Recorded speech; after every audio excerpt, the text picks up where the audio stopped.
Brady captioned the video on Instagram, quote, "I kept the receipts, never let them define you." And on Twitter, he wrote, "I love talk radio." So Shannon, please, what is your response to Mr. Tom Brady? Yeah, I thought Tom didn't listen to stuff like that. He ain't paying no attention to Shannon Sharp. That's what you told me. I never said that. But hey, Tom, I appreciate that, man. You or somebody you know listening to the show. I appreciate that. Keep that thing going for your boy, me and Skip. We like that, don't we, Skip? Okay, I appreciate that. Love it.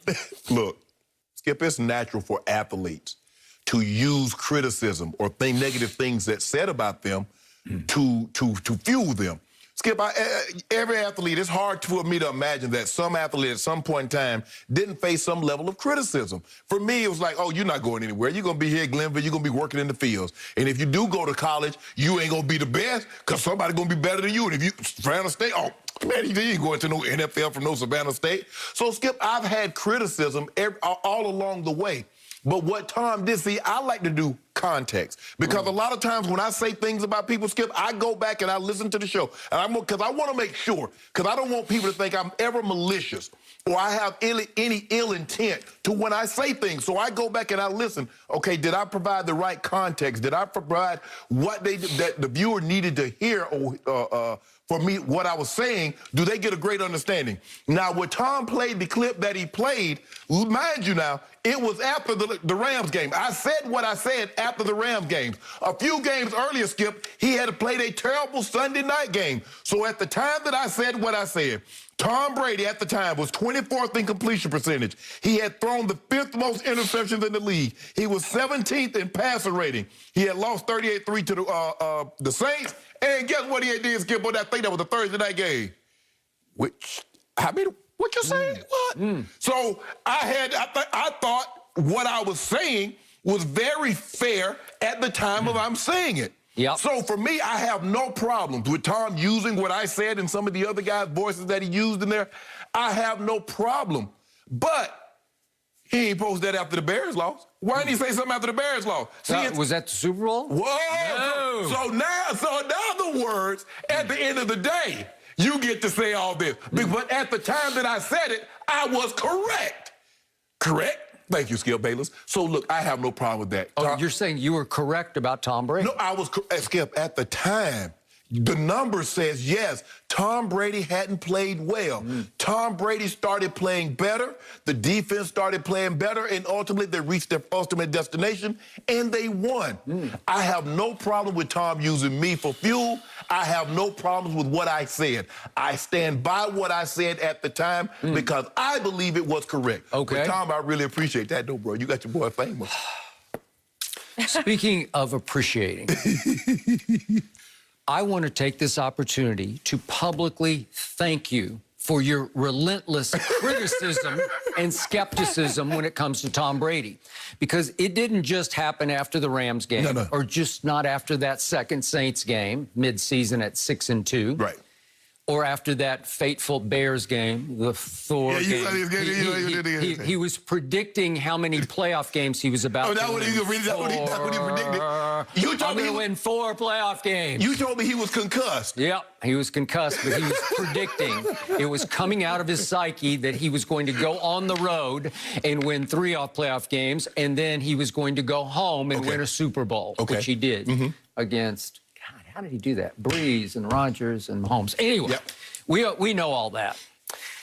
The reason I want to thank you is that I've told you for the 5 years we've been together, there's just this one guy in sports I don't bet against. And I tried to warn you repeatedly, but I must admit that I actually hugely and quietly appreciated every last word that came out of your mouth about Brady because I know how he's built. He shatters the mold. He is the ultimate wolf in sheep's clothing. And he's in sheep's clothing, and he's hard to figure because at a glance, off the field, he's that nerdy, corny dad next door. On social media, most of his posts, I'm like, what are you doing? What are you thinking? Yes. But game time, big game time, fourth quarter time, when his button gets pushed and he starts thinking about what the great Shannon Sharp has relentlessly said about him. And remember, you led off the media criticism because you're in the Hall of Fame. So he's going to value your criticism more than anybody else's criticism because the rest are just a bunch of guys. But this is Shannon Sharpe. There was one little clip thrown in later about another contributor to this show who's also in the Hall of Fame, and that's our man Eric Dickerson, who has constantly called Tom Brady an old-ass man. Yeah. But Eric never shreds him and just says he shouldn't be playing. He's just saying most people at 43, they're just an old-ass man. And for football terms, he is an extremely old man. Okay, I got it. But there's one guy who needs you, especially. He needs you above all to doubt him, to condemn him, to write him off, because the more you do that, the more his button gets pushed by you. And trust me, he's thinking about you during games.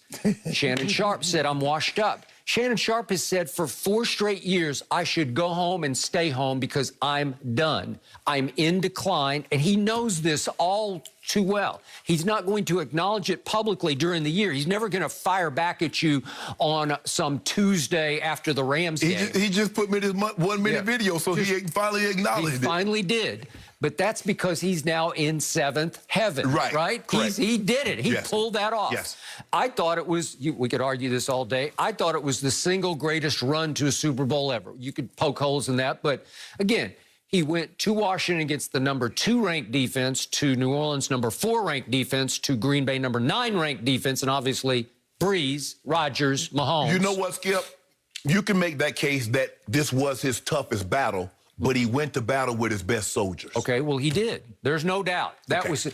Now, he didn't have Belichick. I don't think he needed Belichick, which is why we went back and forth, the general. But he didn't need that general because he was at least 75% of the New England dynasty to me. You argued it was Belichick was 75%, and I think Brady has proven once and for all that he was 75, if not 80. Well, here's the thing, Skip. Now, Coach Belichick does get a chance to answer. Now, Coach Belichick's going to have to put together a winning team, get to a Super Bowl and win, and then we'll have another discussion. Okay. But if he's unable he's got to find a quarterback. Right. But if he's unable to do that, Skip, now you're going to have more people in your camp that says, yeah, you're right, Skip. He's 75% Coach Belichick. You might, but by the time in 2 years, there might be 90 to 10. Okay. So, to my eyes, as I kept telling you, I could see no decline in arm ability, in velocity. You saw some decline, you thought, the last 2 years in New England, where you thought he was flinching under fire. Yes. Where he had lost a little bit of foot quickness in the pocket, where he had lost a little bit of release quickness. So it was everything was a little bit slower and a little less accurate. I thought, Skip, what I saw is that I saw a guy that all of a sudden he started to blink in the face of the rush. And so when you start to lose your nerve in that sport, it's probably time to step aside. Okay, and yet I thought he was flinching because, A, he's not going to take a quote-unquote kill shot. You're just not going to do it. When you're 41 and 42, you're just not going to do it because you're smarter than that. If, in fact, you want to play until 45, you better take none of those in the chops because you better just duck and cover. You better not take any of those anywhere. Not anywhere, as you well know better than anybody. Well, his receivers were last in the league in separation in New England. So his offensive line was average. So he has average protection. This year he had top drawer protection. And it's mostly because Tristan Wirfs just sort of, as a rookie, he turned into, I don't know if there's a better right tackle in football. And Donovan Smith was better than average. He stood up to the test. And once they got Ali Marpet back, all of a sudden he is getting protected. But by the time they got to the Super Bowl, he was also getting rid of the ball faster than he had in any game all year. He figured it out. But he had receivers this year who could separate. At the snap, they could separate. AB could get a step instantly. Repeat what you just said. You said the Super Bowl, he got rid of the ball faster than at any point in time during the season. So what did that tell you? He was anticipating them coming with pressure. Okay. And so they like, whatever you come with, Kansas City, we ready for you. Okay, he did, but he also trusted every receiver could get a step. If he needed Mike Evans to even get a jump ball step, he could get a step.